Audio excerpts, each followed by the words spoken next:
ఇప్పుడు నేను సంక్రాంతి పండుగ గురించి కొన్ని మాటలు చెప్తాను.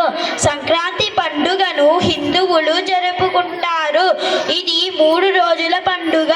మొదటి రోజు భోగి, రెండవ రోజు సంక్రాంతి మరియు 3వ రోజు కనుమ.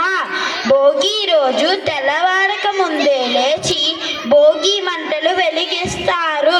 భోగి రోజు చిన్న పిల్లలకు భోగి పళ్ళు పోసి ఆశీర్వదిస్తారు.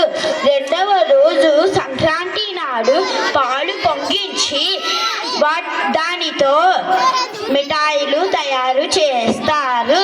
ఈ రోజు సూర్యుడు మకర రాశి అందు ప్రవేశిస్తారు. కావున దీనికి మకర సంక్రాంతి అని పేరు వచ్చింది.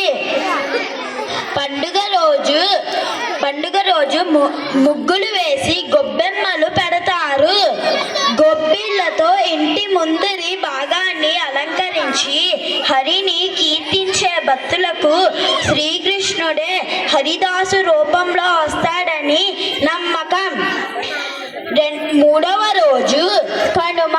ఈ రోజు మాంసాహారం తినడం ఆంధ్రప్రదేశ్న ఆనవాయితీగా వస్తుంది.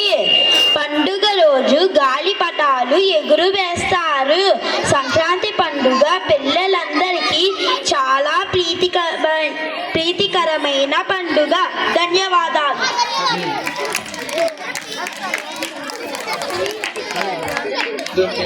Good morning everyone. My name is Gyantasura. I am studying 1st class. Happy Makar Sankranti. Makar Sankranti is a harvest festival. It is